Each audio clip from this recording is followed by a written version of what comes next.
भाग भाग के क्या है कौन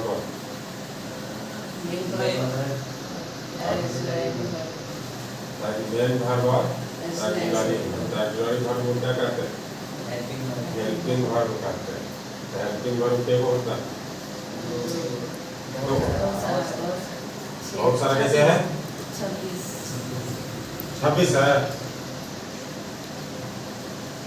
1 2 3 4 5 6 7 8 9 10 11 12 13 14 15 16 17 18 19 20 24 है 24 इतना ही ऑक्सिलरी भाग है इसके बाद नहीं है ठीक है। इसका प्रयोग किस चीज में होता है ऑक्सिलरी भाग का सेंटेंस बनाने के लिए ट्रांसलेशन बनाने के लिए इसका प्रयोग होता है। ये हो गया मेन वर्ब। मेन वर्ब में जो काम करता है वो मेन वर्ब हो गया।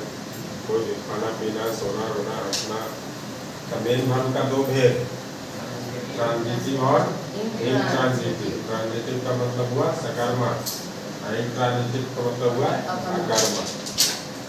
और हेल्पिंग वर्ब का 24 तो 24 को हम के भाग में बांटे हैं तीन भाग है ना।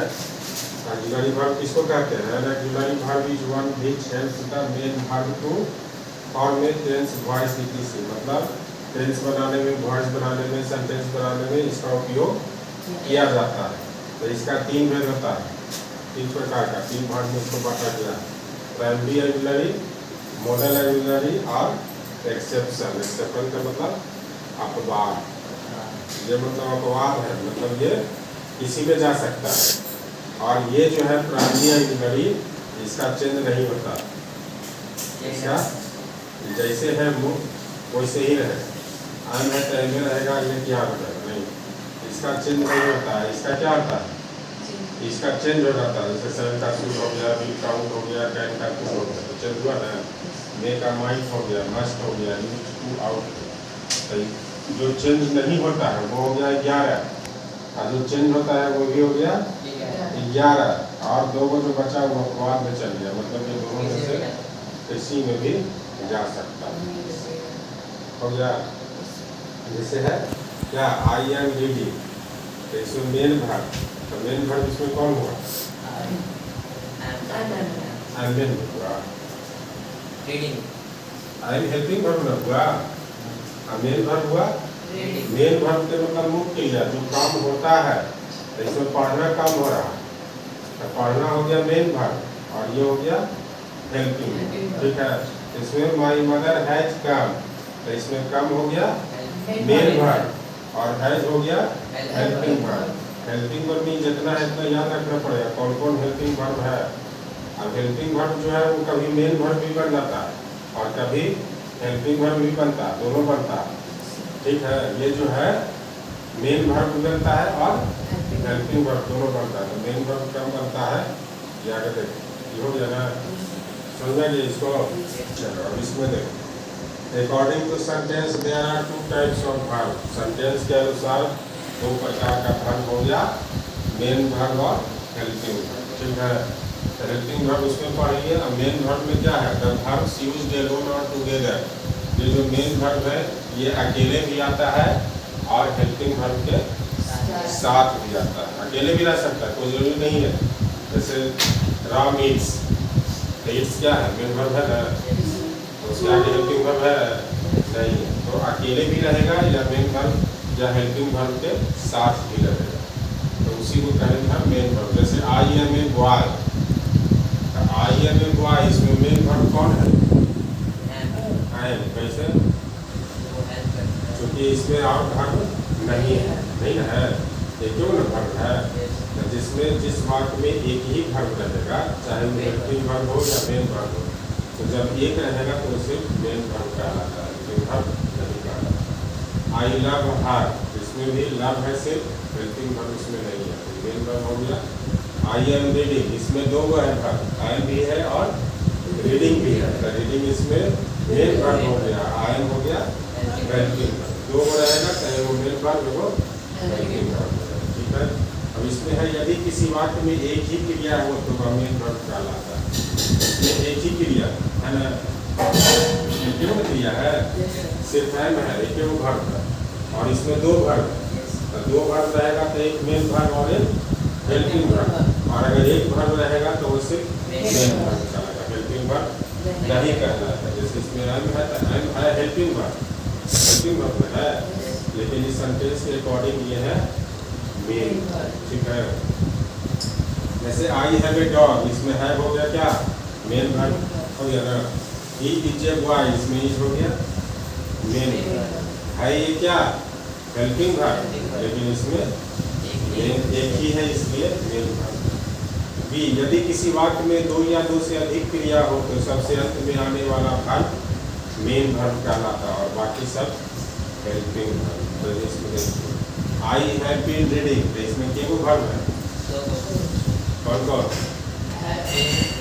हैव बीन और रीडिंग। ऐसे हैव अलग है, बीन भी अलग है, उसके साथ तो तीन को हो जाएगा, लेकिन हम दोनों को ज्वाइन कर दिए। ठीक है, तो रीडिंग हो गया, तो बाद में जो आएगा वो मेन वर्ब और पहले जो रहेगा वो हेल्पिंग वर्ब। तो इसमें रीडिंग हो गया मेन वर्ब, बाकी हो गया हेल्पिंग वर्ब। इसमें I have been a teacher, इसमें दो को वर्ब है, हैव और बीन। हैव और बीन दोनों अलग अलग वर्ब है, साथ नहीं है। इसमें भी अलग अलग है, इसमें दोनों एच भी था, इसके साथ कर दिया। तो इसमें हैव और बीन अलग अलग है, तो बीन हो गया मेन वर्ब और हैव हो गया हेल्पिंग वर्ब। चूंकि अंत में आने वाला वर्ब मेन वर्ब होता है और उससे पहले वाला वर्ब हेल्पिंग वर्ब। अब there are two types of main verb, main verb का दो भेद, कौन कौन, ट्रांजिटिव और इंट्रांजिटिव। ट्रांजिटिव का मतलब क्या हुआ, the verb used with an object, मतलब अगर वर्ब के बाद ऑब्जेक्ट है तो वो ट्रांजिटिव है, और अगर वर्ब के बाद ऑब्जेक्ट नहीं है तो वो इंट्रांजिटिव। जैसे है आई लव यू, इसका हिंदी क्या हुआ, मैं तुमसे प्यार करता, तो इसमें वर्ब के बाद ऑब्जेक्ट है। ऑब्जेक्ट का मतलब क्या होता है, ऑब्जेक्ट का मतलब जो काम होता है, तो इसमें काम कोई हो रहा है, कोई काम हो रहा है, मतलब काम है, वर्ड है, हाँ? इसमें कोई काम नहीं हो रहा है। राम ईट्स राइस, इसमें काम हो रहा है, ईट्स क्या है, वर्ब है, राइस क्या है, चावल, तो इसमें काम हो रहा है, खाना को काम है।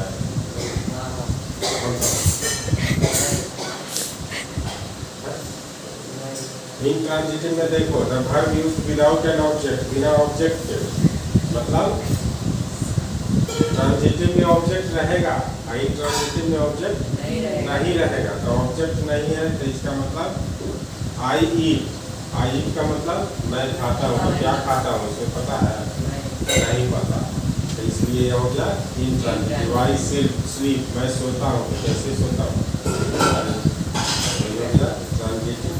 और इसमें जो है कर्म है, ठीक है, जैसे आई लव यू में कर्म है, क्या है, यू। मैं प्यार करता हूँ, किससे करता हूँ, तुमसे, कर्म है मुझे, कर्म आया तो हो गया ट्रांजिटिव, कर्म नहीं आया तो हो गया इंट्रांजिटिव। ठीक है, राम ईट्स राइस, राम चावल खाता है, राम क्या खाता है, आंसर मिल गया कि चावल खाता है, तो राम चावल खाता है, इसलिए ये हो गया ट्रांजिटिव। और जिसमें आंसर नहीं मिले वो हो गया इंट्रांजिटिव। ठीक है, अब नोट में वर्ब के साथ हाथ लगाकर प्रश्न पूछे उत्तर मिल जाता है तो वो ट्रांजिटिव, और अगर नहीं मिलता है तो इंट्रांजिटिव। समझ आ गया, क्या क्या खाता है, चावल खाता है, आंसर मिल गया तो ट्रांजिटिव, आंसर नहीं मिला तो इंट्रांजिटिव हो गया। अब सब्जेक्ट, सब्जेक्ट किसको कहते हैं, the door is called the subject, जो काम करता है, सब्जेक्ट कैसे कहते हैं, जैसे इसमें आई सब्जेक्ट हो गया, राम सब्जेक्ट हो गया, object the word towards which the action of the verb, जो काम होता है वो हो गया ऑब्जेक्ट। जैसे इसमें ऑब्जेक्ट कौन है, चावल, राइस ऑब्जेक्ट है, राइस खाया जा रहा है, कौन खा रहा है, राम खा और जो खाया जा रहा है वो ऑब्जेक्ट, और जो खाना हुआ वो गया क्या खाना भर हुआ ना, इधर वाला सब इधर वाला ऑब्जेक्ट इधर वाला खाना हो गया। अगर वो धर्म के साथ भाग लगा कर पूछने पर अगर उत्तर मिल जाता है तो ट्रांजिटिव, नहीं मिलता है तो इंट्रांजिटिव। सब्जेक्ट ऑब्जेक्ट हो गया। उसके बाद there are two kinds of object. Object भी दो प्रकार का। ऑब्जेक्ट कितना प्रकार का आता है? दो। कौन कौन? डायरेक्ट ऑब्जेक्ट और इनडायरेक्ट ऑब्जेक्ट। डायरेक्ट ऑब्जेक्ट का मतलब क्या हुआ? Personal pronoun is the indirect object and the main is non living things is कौन ऑब्जेक्ट? पर्सनल प्रोनाउन इनडायरेक्ट हुआ तो नॉन लिविंग थिंग्स कौन होगा? डायरेक्ट होगा। पर्सनल प्रोनाउन मतलब जानते हैं ना? पर्सनल प्रोनाउन मतलब क्या होता है? प्रोनाउन पढ़ा है मुझे। पर्सनल प्रोनाउन कौन कौन है?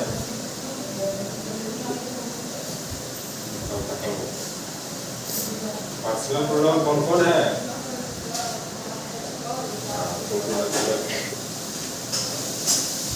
पर्सनल प्रोनाउन हुआ आई, हिम, हर, इट, दे, सब पर्सनल प्रोनाउन।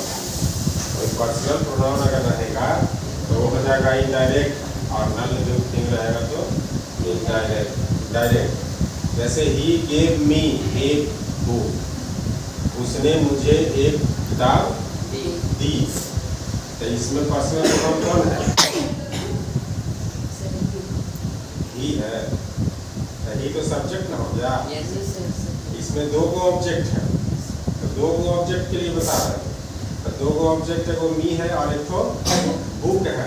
बुक हो गया नॉन लिविंग थिंग हुआ ना, और मी हो गया लिविंग थिंग्स, यानी मी हो गया पर्सनल प्रोनाउन हो गया ना। जो पर्सनल प्रोनाउन रहेगा वो इनडायरेक्ट ऑब्जेक्ट, और नॉन लिविंग थिंग्स हो गया डायरेक्ट ऑब्जेक्ट। समझ में आया? जो निर्जीव रहेगा वो डायरेक्ट, और जो सजीव रहेगा वो इनडायरेक्ट। सजीव मतलब personal pronoun. I teach him English, इसमें भी दो ऑब्जेक्ट, हिम और इंग्लिश। इंग्लिश हो गया डायरेक्ट और हिम हो गया इनडायरेक्ट। समझ में आया? पर्सनल प्रोनाउन जितना रहेगा सब इनडायरेक्ट होगा, और जो नॉन लिविंग थिंग्स रहेगा वो सब डायरेक्ट होगा। जिस बात में दो ऑब्जेक्ट होगा उसमें एक तो डायरेक्ट और एक तो इनडायरेक्ट। तो उसको कैसे चुनना है? तो उसको देखना है कि नॉन लिविंग थिंग्स अगर है तो डायरेक्ट, और नॉन लिविंग थिंग्स अगर नहीं है तो इनडायरेक्ट। समझना है? चलिए उसको